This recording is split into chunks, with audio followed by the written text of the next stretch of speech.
बहुत समय पहले की बात है, किसी को नहीं पता कितना पुराना, पर इतिहासकार कहते हैं 3000 ईसा पूर्व या उससे भी पुराना। उस समय न बिजली थी न मशीनें, रात के अंधेरे में बस लकड़ी की आग जलती थी। चांद, तारे और धीमी हवा की आवाज, यही उनका संसार था। इसी संसार में ब्रिटेन के एक मैदान में लोगों ने कुछ ऐसा किया जो आज तक कोई नहीं समझ पाया। उन्होंने बहुत बड़े बड़े पत्थर उठाए। कुछ पत्थर तो 25 टन के थे, यानी हजारों लोगों जितना वजन।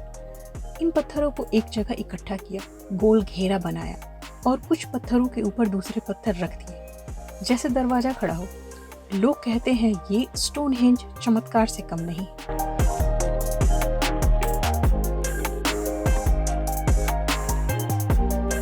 इन पत्थरों को 300 किलोमीटर दूर से लाया गया।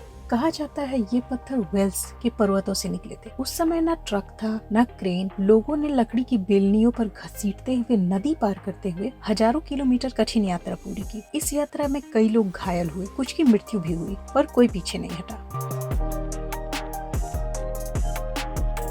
इसका जवाब आज भी रहस्य है। कुछ कहते हैं यहाँ सूरज और चांद की चाल देखी जाती थी। हर साल 21 जून की सुबह सूरज की पहली किरणें एक सीधी रेखा में इस घेरे के बीच से निकलती हैं। लोग मानते थे यह जगह ईश्वर की सीधी रोशनी पाने का स्थान था। कुछ कहते हैं यहाँ लोग चिकित्सा के लिए आते थे। ब्लू स्टोन को हीलिंग स्टोन कहा गया। वो मानते थे इन पत्थरों में जादुई शक्ति है। रोगी उनके पास बैठते और पत्थर की ठंडक, उसकी ऊर्जा उन्हें ठीक कर दे। कुछ पुरानी कथाएं कहती हैं यहाँ भूत, प्रेत, आत्माओं और देवताओं का निवास था। यह पत्थर किसी इंसान ने नहीं, बल्कि जायंट्स, विशालकाय प्राणी या जादूगरों ने रखे थे।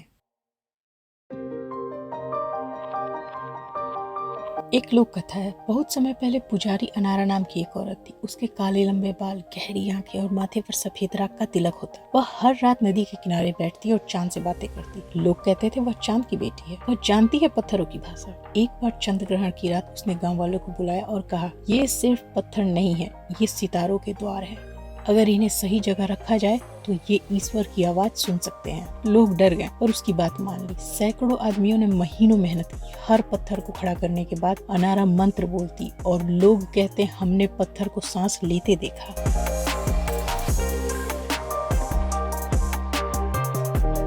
एक रात जब आखिरी पत्थर रखा जा रहा था, अचानक तेज हवा चली। मौसम साफ था पर बिना बादल के बिजली चमकी। लोगों ने देखा उन पत्थरों के बीच से नीली रोशनी की लकीर आसमान तक गई। किसी की हिम्मत नहीं हुई पास जाने की। सुबह तक वह रोशनी गायब हो गई। पर तब से लोग मानते हैं स्टोनहेंज कोई मंदिर नहीं बल्कि आकाश और पृथ्वी के बीच का पुल है।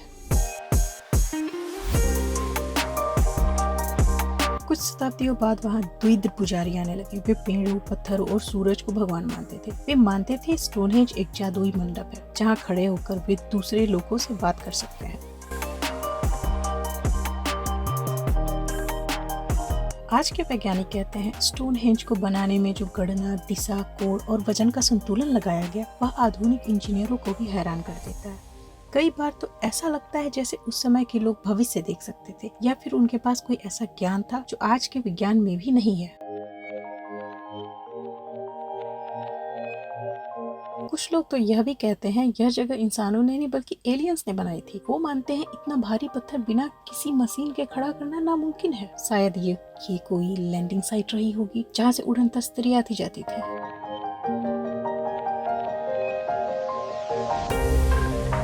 आज भी जब कोई सुबह सुबह स्टोनहेंज जाता है तो वहाँ की ठंडी हवा, हल्की धुंध और पत्थरों का सन्नाटा दिल को छू जाता है। ऐसा लगता है जैसे किसी अदृश्य शक्ति की उपस्थिति हो। कुछ लोग बताते हैं उन्होंने वहाँ खड़े होकर कानों में धीमी गूंजती आवाजें सुनी, जैसे कोई प्राचीन मंत्र बोल रहा हो।